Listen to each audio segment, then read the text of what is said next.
a llamar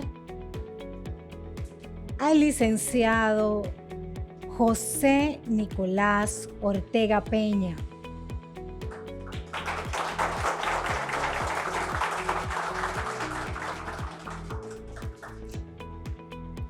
Quien es egresado magna cum laude de la Universidad del Caribe, con título de licenciado en Derecho, y también egresó de la misma universidad con el título de licenciado en Relaciones Internacionales, además de ser periodista del Instituto Dominicano de Periodismo. Posee una maestría por la Escuela Europea de Dirección y Empresa en Negocios y Comercio Internacional, y numerosos diplomados en áreas como el derecho comercial y otras. Ha tenido una larga trayectoria profesional. Ha participado en numerosos seminarios nacionales e internacionales en las áreas de su especialidad. Posee variados reconocimientos como dirigente comunitario del año o Premio Nacional de la Juventud, y posee una amplia trayectoria en la producción general del programa radiales, en la subgerencia de mercadeo y otras ramas dentro de sus áreas de conocimiento. Es hoy su ponencia la guerra de Rusia versus Ucrania y su impacto geopolítico a nivel global. Muy importante esta ponencia, así que vamos a darle paso inmediatamente.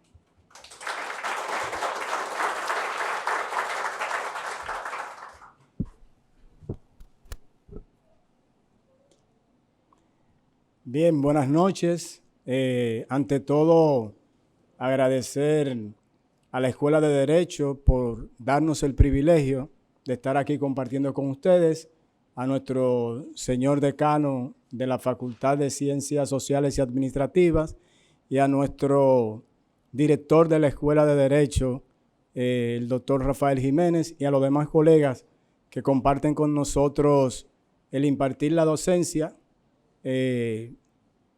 aquí en esta universidad.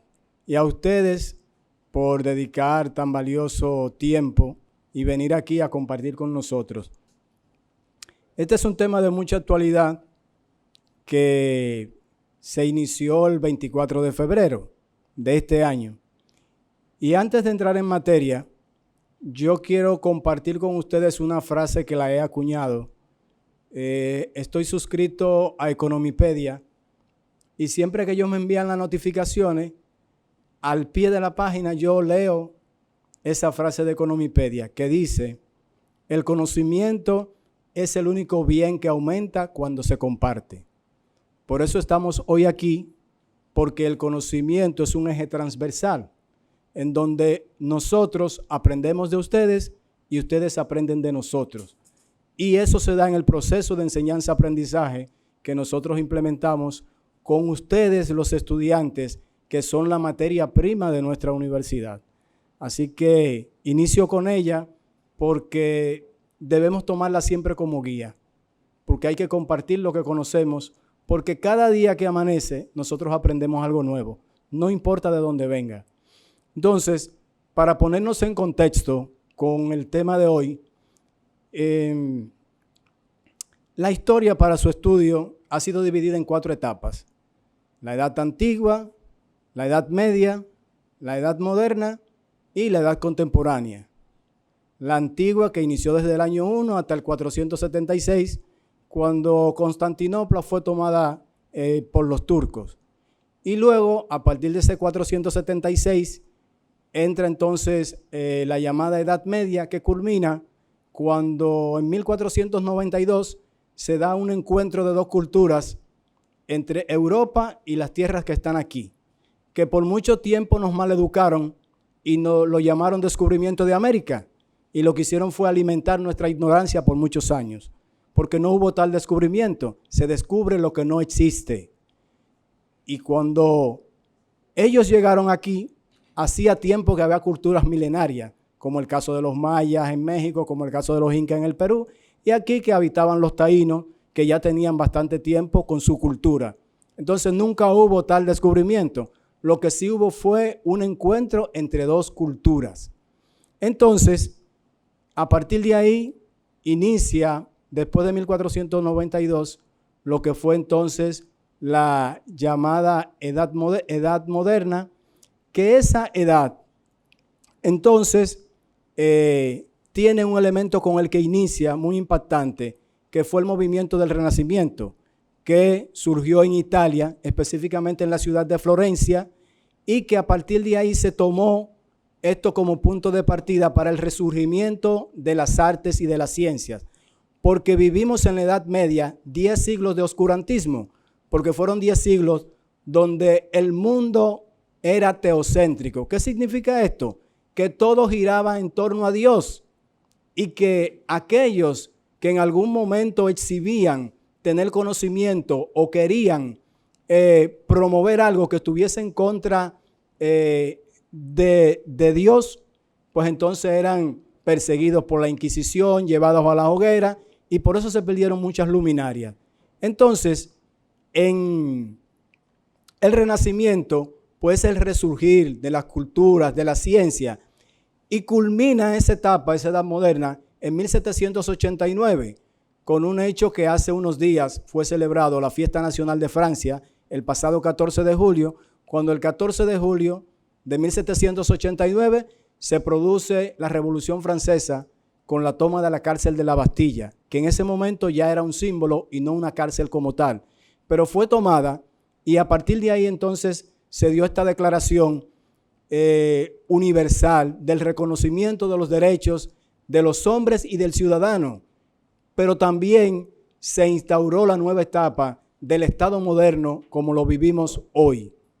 A partir de ahí y desde entonces se le llama a esta época entonces la edad contemporánea, que muchos estudiosos le llaman postmodernismo, pero es la edad contemporánea. Entonces, aquí en esta edad les he dilucidado esta parte de las etapas para que en cada momento de nuestra ponencia, cuando nos vayamos refiriendo, pues ustedes tengan de manera fresca el contexto histórico en donde nos estamos ubicando. Tenemos este tema de la guerra Rusia y Ucrania y su impacto geopolítico a nivel global.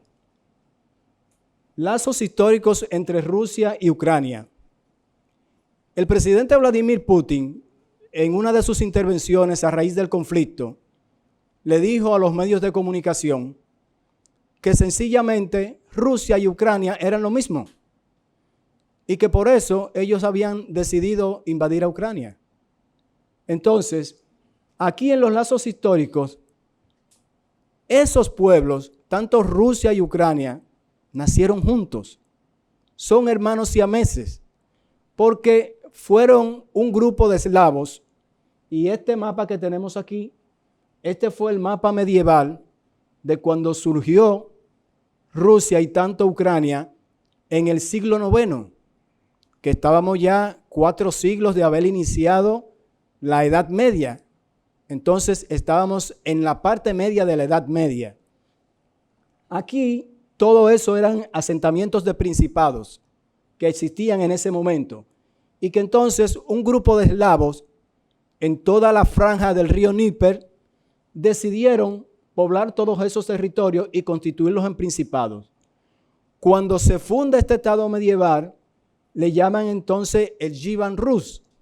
Y entonces, este estado medieval del Kievan Rus, posteriormente es que lo convierten en esto de la Federación de Principados.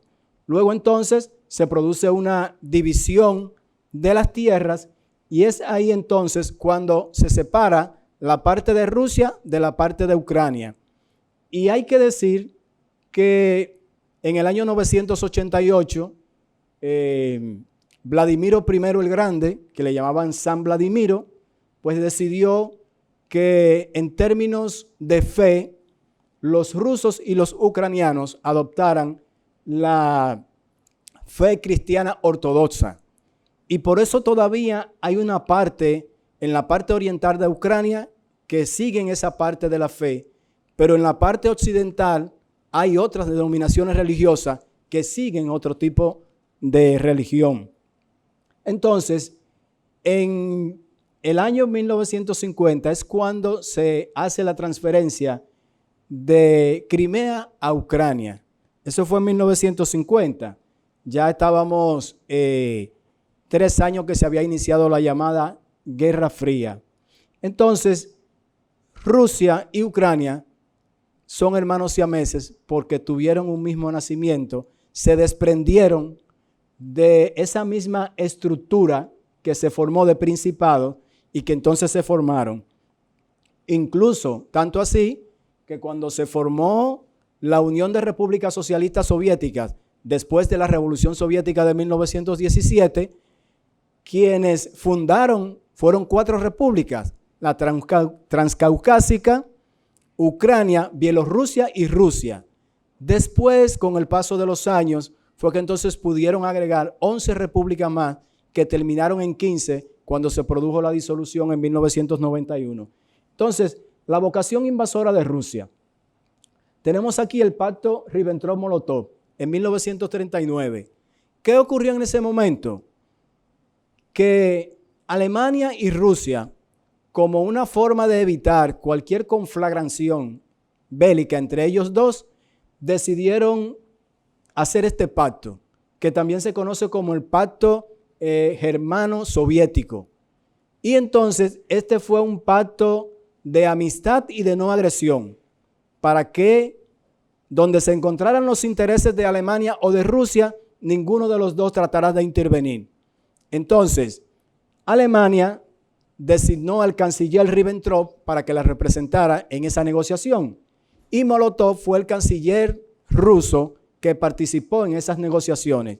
Ya entonces los mandatarios de ese momento solamente hicieron acto de presencia para ratificar lo que se estaba afirmando en ese momento por sus ministros de Relaciones Exteriores. Eso fue en 1939. Y luego entonces, días después, ocurre la invasión alemana de Polonia, que fue el hecho que en ese momento le puso la tapa al pomo a la situación de crisis que ocurría en Europa y que entonces produjo el estallido de la Segunda Gran Guerra, que, ojo, no le debemos llamar Segunda Guerra Mundial, sino Segunda Gran Guerra. Hay Primera Gran Guerra y Segunda Gran Guerra, porque ninguna de las dos fueron mundiales. Tuvieron una gran repercusión en la mayoría de los países de Europa, pero en todo lo que fue el continente americano tuvieron repercusiones de otro tipo. Incluso, ustedes saben que de esta parte del mundo, el único que por sus intereses intervino de manera muy tímida en la Primera Gran Guerra fue Estados Unidos y tuvo ya un rol protagónico en la Segunda Gran Guerra por los intereses que tenía y porque necesitaba que se venciese a los alemanes para que entonces se hiciera un reordenamiento del orden mundial que se hizo en ese momento en términos económicos y en términos políticos. Entonces, de ahí eso. Luego, en el mes de noviembre, ocurre la Guerra de Invierno en 1939. ¿Qué fue la Guerra de Invierno? La Guerra de Invierno fue la invasión que hizo Rusia a Finlandia. Le llamaron Guerra de Invierno porque llegaron temperaturas hasta menos de 43 grados y muchos soldados murieron de hipotermia. Entonces, se le llamó Guerra del Invierno por eso, pero también en esa Guerra de Invierno fue donde surgieron las llamadas bombas caseras. Ustedes han escuchado, y aquí muchos, los que estudiaron en la UAS y en otro lado y han participado en protestas, que a esa bomba casera le llaman bomba molotov. Pero le llaman bomba molotov porque le pusieron el nombre del canciller ruso que firmó ese pacto de no agresión y porque él seguía siendo canciller cuando Rusia invadió Finlandia en la Guerra del Invierno. Y en una participación que él tuvo en unos medios de comunicación donde los periodistas lo cuestionaron para que él dijese por qué ese arsenal de Rusia ante un pueblo inofensivo como Finlandia en ese momento. Y él dijo que esos no eran bombas los que estaban lanzando los rusos, sino que eran unos obsequios para la gente más desposeída. Y era la gente muriendo con todas esas bombas. Entonces, los finlandeses, ¿qué decidieron? Decidieron tomar botellas, echarle un poquito de combustible, meterle una cinta o algo con arena y encenderla. Y con eso, la gente desposeída de Finlandia enfrentó a los rusos en esa llamada guerra del invierno. ¿Cuál fue el costo para Finlandia en ese momento? El siguiente. Tuvieron que cederle a Rusia el 11% de su territorio por esa invasión. Y el 11% del territorio que ellos cedieron, ¿saben cuánto representa hoy para la economía rusa? El 30% de su ingreso.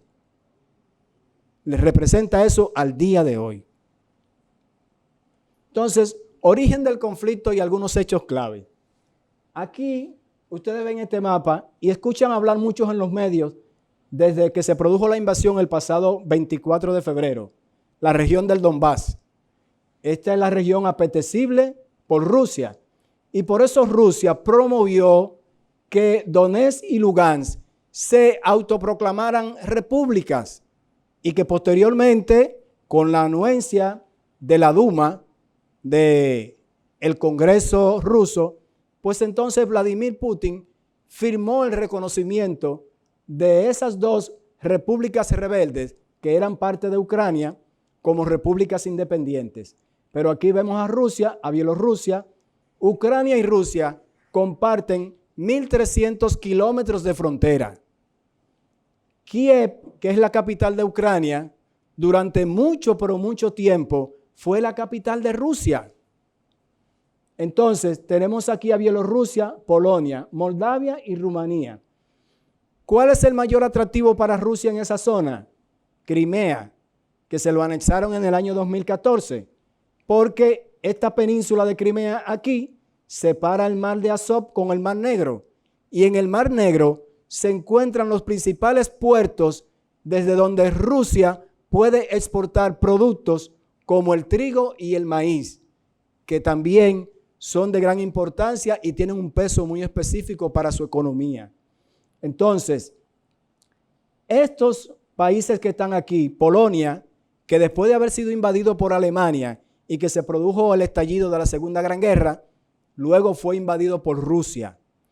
Cuando se funda la OTAN por el Tratado de Washington en 1949, deciden incorporar a Polonia en la OTAN para evitar una nueva invasión de Rusia o una nueva invasión de Alemania, que fue la parte que salió vencida en la Segunda Gran Guerra. Polonia, de estos países de ahí, es el único que pertenece a la OTAN. Están en espera para recibir su reconocimiento como miembro de la OTAN Moldavia y Rumanía. Bielorrusia nunca lo ha solicitado porque siempre ha sido un aliado estratégico de Rusia. Inclusive, escuchamos y vemos los pronunciamientos que hace su presidente Lukashenko cada vez que le hablan sobre el conflicto y la intervención de Rusia en Ucrania. Entonces, toda esta zona y esta parte de Crimea tiene un gran valor estratégico por las reservas de gas natural que existen ahí y también por las reservas de combustibles fósiles que hay en esta zona. Ahí le mencionaba lo de la autoproclamación, que fue en el 2014 y que fue parte de una estrategia de Vladimir Putin, donde él promovió que muchos insurgentes pues elevaran protestas en Lugansk y en Donetsk.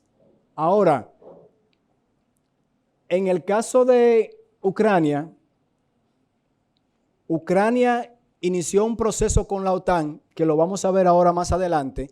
Luego entonces en el 2014, ya en el 2015, se firmaron los llamados acuerdos de Minsk, que Minsk es la capital de Bielorrusia. Y entonces en esos acuerdos de Minsk fue un cese al fuego del conflicto que había en ese momento por la toma de Crimea, y que también hubo una acción que los países más poderosos de Europa implementaron, que fue crear la llamada plataforma de Crimea, con la intención de implementar acciones para coaccionar y obligar a Rusia a que pudiera ceder en muchas de estas peticiones. Sin embargo, hasta el momento los resultados han sido muy mínimos. También aquí está lo de la parte del traslado de las tropas. Cuando Rusia decide trasladar a esa zona tropas para unas supuestas maniobras militares, entonces eso era solamente el preludio de lo que venía para esa invasión que se produjo el pasado 24 de febrero. Tenemos ahí que lo que le hablé, que se firmó en Kiev, la plataforma de Crimea, y luego Rusia inició maniobras militares en Crimea. Y fue entonces el 24 de febrero cuando Putin anunció, próximo a las 6 de la mañana, que había una operación militar en esa zona, y entonces minutos después empezaron los bombardeos hacia Ucrania. Miren, aquí vamos a abordar rápidamente la OTAN, la CIJ y la CPI. La OTAN es la Organización del Tratado del Atlántico Norte, la CIJ, Corte Internacional de Justicia, que es el órgano de justicia de la ONU, y la CPI, la Corte Penal Internacional. El Tratado de Washington se firmó en 1949 y es el instrumento jurídico que da y produce el nacimiento de la OTAN. La OTAN es un órgano que vela por la seguridad, sobre todo de sus países miembros, y lógicamente por todos los intereses que tengan alrededor. En principio, en 1949, hubo 12 países que la fundaron, pero al día de hoy está constituido por 30 países. Este es el logo, el símbolo de la OTAN. ¿Y qué significa ese logo? El azul, el fondo azul, significa el océano Atlántico. Y este círculo significa la unidad que debe existir entre sus miembros. Por eso, el artículo 3 del Tratado de Washington dice: un ataque a uno de nuestros miembros es un ataque contra todos. Por eso la OTAN es respetada y por eso con los países miembros de la OTAN nadie se mete. Tenemos aquí las relaciones entre Ucrania y la OTAN.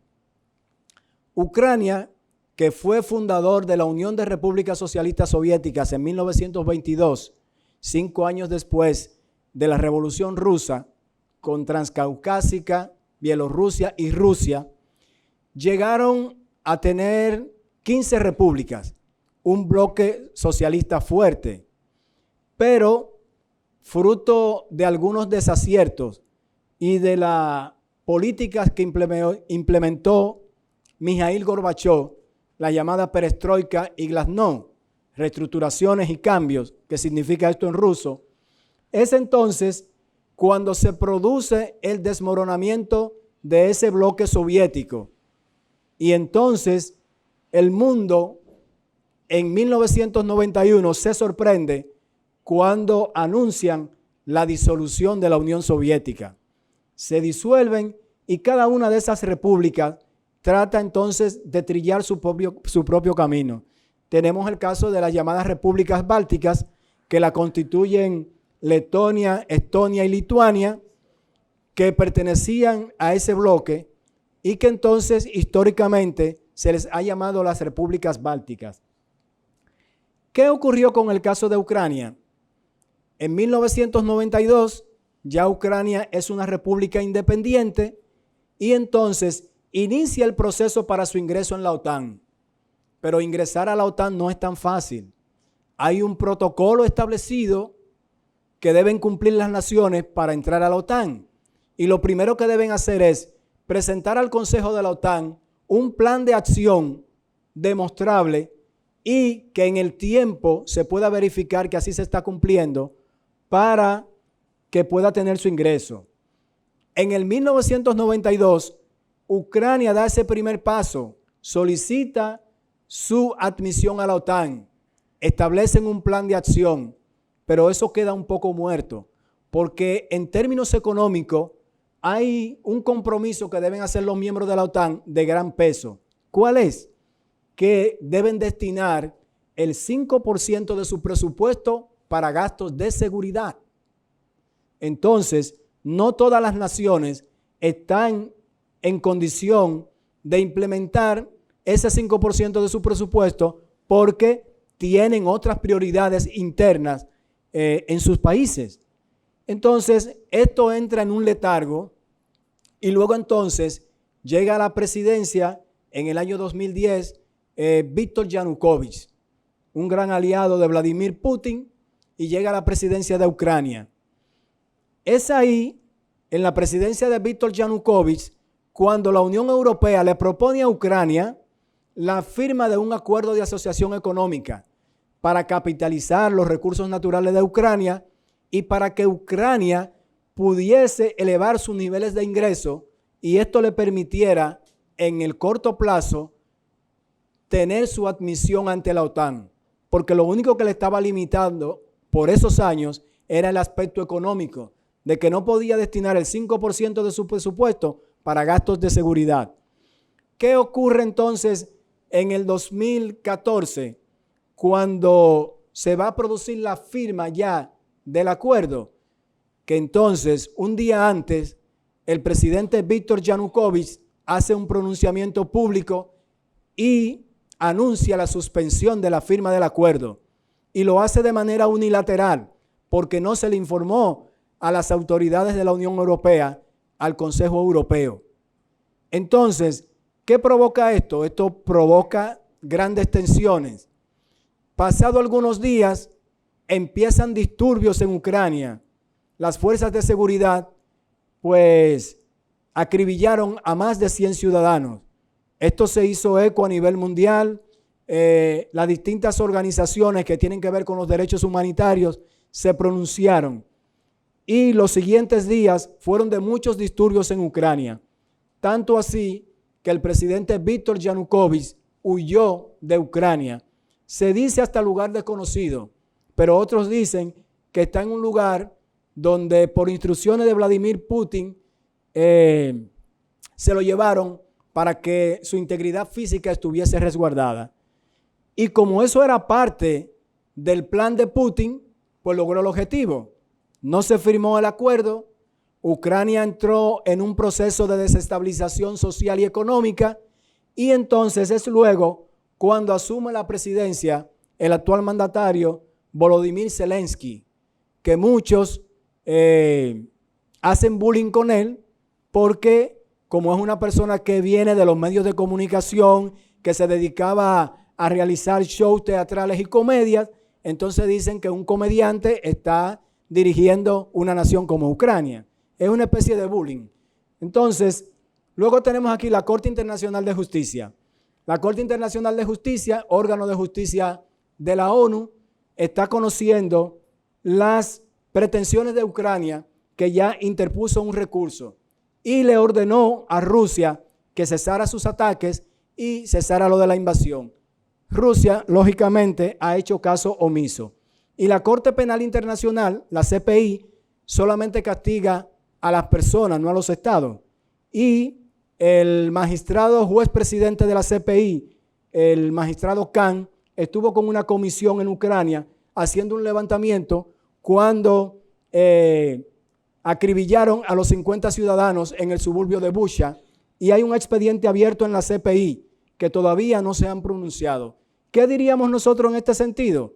Que es posible que cuando Vladimir Putin deje la presidencia en Rusia, es posible que sea procesado por crímenes de guerra en la CPI, como lo hicieron a Slobodan Milosevic, el expresidente de Yugoslavia, por los crímenes que cometió en Yugoslavia.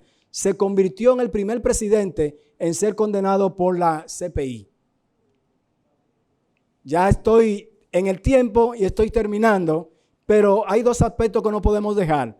El aspecto económico y el aspecto geopolítico, que es la parte ya final. En cuanto al aspecto económico, los efectos hay una desaceleración en la economía. Nosotros venimos de finales del 2019, cuando inició la pandemia del COVID-19. Esto puso al mundo de patas hacia arriba, se estancaron todos los canales de suministro. El puerto de Hong Kong, que es el más grande y el que más negociaciones hace en tipo de contenedores y de traslado de mercancías, se estancó prácticamente, y entonces esto puso al mundo en vilo y hubo una desaceleración económica. Mucha escasez de los productos energéticos y de las materias primas. Hay también la creciente inflación y el alza en los tipos de interés, que los bancos centrales tienen dos tipos de política monetaria, restrictiva o expansiva. Si quiero mucho volumen de dinero, expansiva. Si quiero poco volumen, restrictiva. Ahora están con política monetaria restrictiva y esto encarece los préstamos, encarece también el flujo de caja en las empresas y lleva a una situación crítica. Lo de la escasez de los productos energéticos y alimentarios, varias razones fundamentales. Rusia, el tercer mayor productor de carbón a nivel mundial, después de Indonesia y Australia. Un peso específico en la economía mundial. 430 millones de toneladas métricas producen al año. Otro peso económico de Rusia. Segundo productor de petróleo diario. 10,5 millones de barriles de petróleo diario, conjuntamente con Arabia Saudita. Solamente está detrás de los Estados Unidos, que por la estrategia que utilizaron del petróleo de esquisto, ocupa ahora mismo el primer lugar. Pero Rusia y Arabia Saudita comparten el segundo lugar. Y entonces Rusia en gas natural es el segundo mayor productor del mundo, solamente detrás de los Estados Unidos. Pero le lleva una ventaja. Rusia tiene la mayor reserva mundial de gas natural. Esa es la gran ventaja. Entonces, ya para finalizar, en los aspectos geopolíticos, pues hay una nueva ola de que se creen nuevas alianzas, como hay una que posiblemente surja en el sur de la parte de Europa, que se están dando movimientos precisamente para evitar eso que ha hecho Rusia. La crisis en el orden económico y financiero, por los aspectos que le hemos dicho, y una creciente multipolaridad. Hay un bloque en la Unión Europea. Tenemos a China, que en el conflicto se pronunció a favor de Rusia y se alineó con ellos, pero manteniendo una postura de bajo perfil. Y entonces tenemos a los Estados Unidos. Entonces, estamos viviendo en un mundo unipolar donde nosotros tenemos que conocer todo lo que ocurre a nivel mundial para saber entonces cómo nosotros actuamos. Y por eso, en Crimea era tan apetecible para Rusia, porque ahí en el Mar Negro están los principales puertos de exportación. Rusia y Ucrania exportan el 30% del trigo a nivel mundial y el 18% de maíz. Y todo ese trigo y ese maíz, más del 60% sale de los puertos del Mar Negro, que hoy día, fruto del conflicto, están inoperantes. Gracias.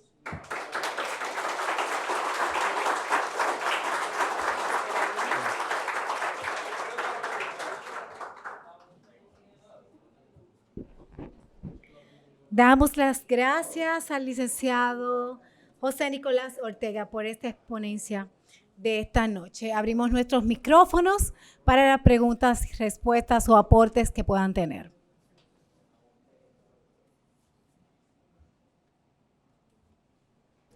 Gracias. Buenas noches nueva vez. En primer lugar, permito saludar el conocimiento de nuestro maestro y también preguntar. Todos sabemos que a raíz del conflicto bélico entre Rusia y Ucrania, nosotros como país hemos podido sentir la creciente inflación. Ahora bien, la mañana de hoy, según periódicos internacionales, el presidente Putin se reunió con los expresidentes de las ex repúblicas soviéticas, donde dejó bajo perfil caer de que se estaría construyendo un nuevo orden mundial, pero también dejó claras sus intenciones de anexar Ucrania. Pero días atrás, según el periódico La Vanguardia de Barcelona, España, indicó de que los Estados Unidos, al igual que armó a Rusia, al igual que armó a Ucrania en momentos pasados, también al principio del conflicto armó a Rusia. Ahora bien, sabiendo que los estadounidenses no tienen amigos, sino intereses, si se ve o no posible la anexión de Ucrania, ¿a favor de quién estarían los Estados Unidos? Bien. El mundo hoy día no es ni comunista, ni socialista, ni capitalista por completo, sino que lo que priman son los intereses. Y le voy a decir lo siguiente para terminar de responder su inquietud. En la década del 70, hasta esa década, China se había mantenido de espalda al mundo. Y llegó una persona a dirigir a China que tenía un pensamiento muy superior a la de la mayoría de los chinos, llamado Deng Xiaoping. Empezó a dirigir a China y fue el precursor y el promotor de que China se abriera hacia el mundo y que China entonces cambiara su postura y su mirada hacia el mundo. Y gracias a Deng Xiaoping, China es hoy, en términos económicos, lo que es. Y saben, cuando él propuso en el Comité Central del Partido Comunista Chino sus propuestas, porque recuerden que China es, en términos ideológicos, comunista y en términos económicos, capitalistas. ¿Saben por qué? Porque cuando Deng Xiaoping presentó sus reformas económicas en China en la década del 70, le preguntaban sobre esas cosas. Y él dijo, no me importa si el gato es negro o es blanco, lo que me interesa es que case ratones. Entonces, ¿qué significa eso? Que los intereses son lo que priman hoy. Ahora, que Ucrania pudiera ser anexada por Rusia, eso está en duda. ¿Saben por qué? Porque Rusia tiene 3 dependencias. Tecnológicamente depende de China, económicamente depende de la Unión Europea y militarmente depende de los Estados Unidos.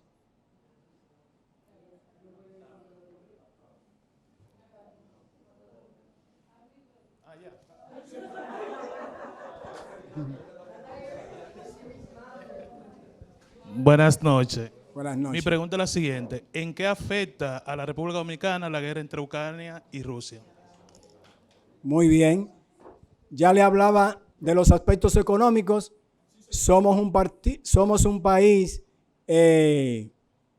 muchos lo llaman tercermundista, otros en vías de desarrollo, como lo llama el Banco Mundial, pero somos un país que en términos agrícolas producimos muchas cosas, pero en términos industriales dependemos de muchas materias primas que nos llegan aquí y que entonces son procesadas. No producimos energía. ¿Ustedes saben por qué se ha producido el incremento en la factura energética?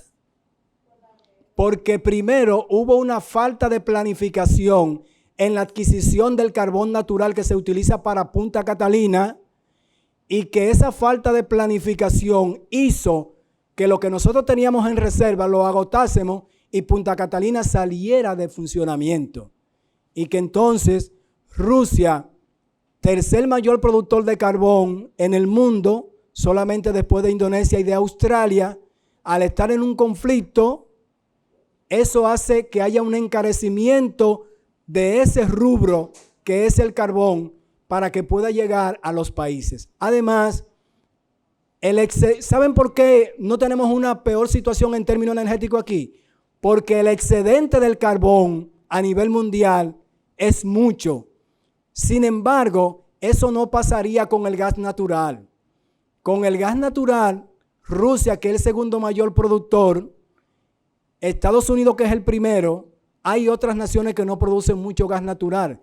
Y el excedente en el mercado del gas natural es mínimo. Incluso, ¿saben cuánto es que produce el Power of Siberia? O sea, el gasoducto que conecta a Rusia con China.